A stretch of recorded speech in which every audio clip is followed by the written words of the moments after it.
नमस्कार बाळमित्रांनो, तुमचे स्वागत आहे।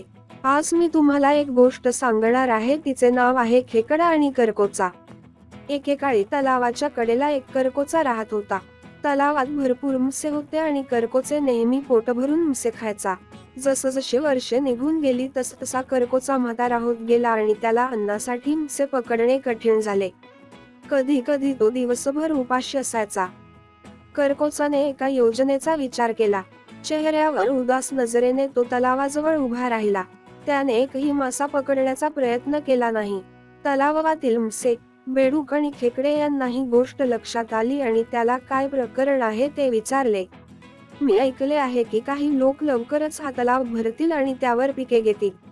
एकही मासा जिवंत राहणार नाही, ही गोष्ट मला दुःखी करते, करकोचाने उत्तर दिले। मासे खूप काळजीत पडले आणि त्यांनी करकोचाला मदत करण्यास सांगितले। करकोचाने त्या सर्वांना काही अंतरावर असलेल्या एका मोठ्या तलावात नेण्याची कल्पना दिली। पण तो म्हातारा असल्याने त्याला प्रवासादरम्यान विश्रांती घ्यावी लागणार होती आणि एका वेळी मोजकेच मासे घेऊन जाणार अशी अट त्याने टाकली। त्याची अट तलावातील सर्व प्राण्यांना मान्य झाली आणि तो जरा वेळात आपल्या चोचीत काही मासे घेऊन पहिल्या प्रवासाला निघाला। मात्र तो दुसऱ्या तलावात गेला नाही। त्याऐवजी तो त्यांना एका खडकावर घेऊन गेला आणि तेथे त्यांना खाऊन टाकले। प्रत्येक वेळी त्याला भूक लागली की तो आणखी काही मासे घेऊन प्रवासला जायचा। तलावात एक खेकडा राहत होता। त्याला स्वतःला वाचवायचे होते आणि त्याने करकोचाला घेऊन जाण्याची विनंती केली। करकोचाला वाटले की तो बदलासाठी वेगळे जेवण करून पाहू शकतो। तो खेकड्याला घेऊन जाण्यास तयार झाला।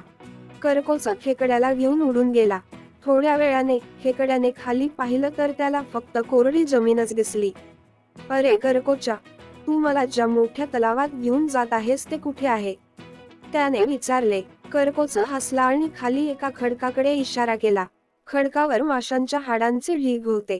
खेकड्याला समजले की तो करकोचाचे पुढचे जेवण होणार आहे। त्याने स्वतःला वाचवण्याचा चटकन विचार केला। खेकड्याने त्याचे तीक्ष्ण पंजे करकोच्या गळ्यात मारले आणि करकोचा मरेतोपर्यंत जाऊ दिले नाही।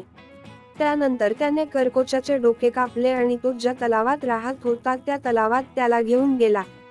तेथे त्याने सर्वांना सांगितले की करकोचा सर्वांची कशी फसवणूक करत आहे आणि त्याने त्याला कसे मारले आहे। बाळमित्रांनो, या गोष्टीतून तुम्ही काय बोध घेतला?